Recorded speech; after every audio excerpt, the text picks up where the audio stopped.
meet my bride. Let's go for a ride in my newfangled automobile. Just where we will go, nobody knows, but it's sure a great way to feel.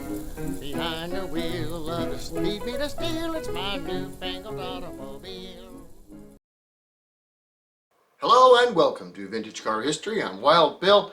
It has been said in a rather tongue-in-cheek fashion that the American Revolutionary War was won because Washington retreated faster than the British could advance. Whether this is actually true or not is debatable, but it is true that the fledgling United States had neither the military strength nor experience to actually win that war, and relied heavily on foreign help, especially French. The situation was similar in the War of 1812 and was won by the U.S., or at least fought to a draw at best, through diplomatic means as opposed to military prowess.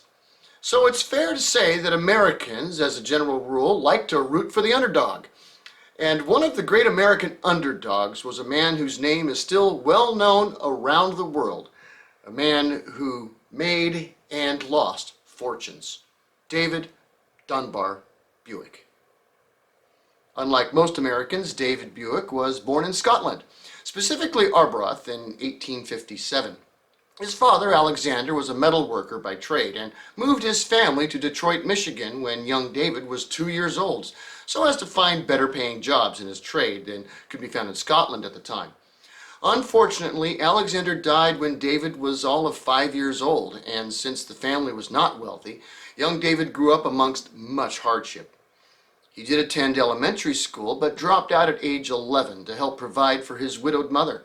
For the next 4 years, he worked as both a farm laborer and a paper boy, while at the same time pursuing an apprenticeship in machining at the James Flower and Brothers machine shop, which was, coincidentally, the same shop that Henry Ford apprenticed in. Buick was an energetic and intelligent young man with a keen inventive mind, and by age 15 found a paying job as a machinist. He went to work at the Alexander Manufacturing Company, which at the time was making plumbing stuff. Valves, pipes, sinks, bathtubs, and other such. The company's main products were enameled sinks and bathtubs, and David excelled in his job. Within a couple of years, he was promoted to the position of foreman and was finally able to support not only himself but his mother. Indeed, in 1878, he married to Catherine Schwick, with whom he eventually had 4 children. Unfortunately, the Alexander Company went under in 1882, and thus Buick was out of work. But he did save up a bit of money, and he had a friend, William Sherwood, who was, unlike David, a numbers man and good at business. The two of them pooled their assets and bought the remains of his former employer, creating the Buick and Sherwood Plumbing Company in the same year. With Sherwood running the company and Buick running production, the company became wildly successful. Buick proved to not only be gifted at production, but also quite the inventor. Through his own experimentation, David discovered and afterwards patented a method to adhere porcelain to steel. The classic white bathtubs of the turn of the century and beyond, that was Buick's invention.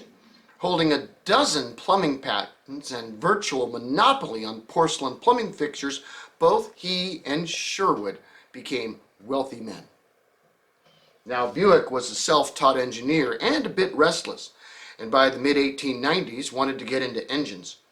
The internal combustion engines that were powering many of the cars then, appearing all over Detroit, caught his attention, and he became infatuated with them. He began to tinker with the engine design, and by 1899 had lost his interest in plumbing. He wanted to make his own engines, and perhaps even his own cars.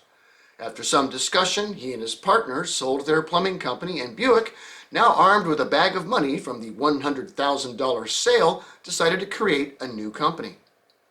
David created the Buick Auto Vim and Power Company in 1899, making engines of his own design, the L-head engine.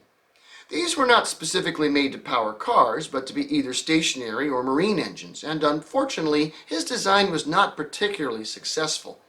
With the valves off to the side of the firing cylinder, they had a tendency to foul up and seize due to the unburnt fuel that was not very refined at the time.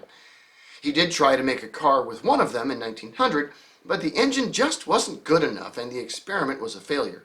Indeed, the company as a whole was failing, and Buick was running out of money rather quickly. Fortunately for Buick, he did at the time recruit two other engineers, Walter Marr and Eugene Richard. That being two of them came up with a new engine design, the OHV, or overhead valve engine. This engine was reliable, and Buick could finally make a reliable car. Unfortunately for Buick, he was not the businessman that his former partner Sherwood was, and he was by now flat broke. He began selling off whatever he could just to keep the doors open and produce his version of a car. With debts mounting and in desperate need of financial backing, he did manage to get a friend of his, a Mr. Benjamin Briscoe, to loan him the money to reorganize his company into the Buick Motor Company in 1903, and their first cars began to come off the production line. Well, one came off the production line. Two-cylinder overhead valve, 21 horsepower machine with a cone clutch and planetary transmission with 2 forward speeds and reverse. It was a solid car. However, it was too little, too late. David Buick was out of money and time. Buick is a classic example of a man that was a great engineer but did not have the mind for business. His various investors were not getting their returns, and they eventually sold the company out from under Buick to a man named Billy Durant in 1904.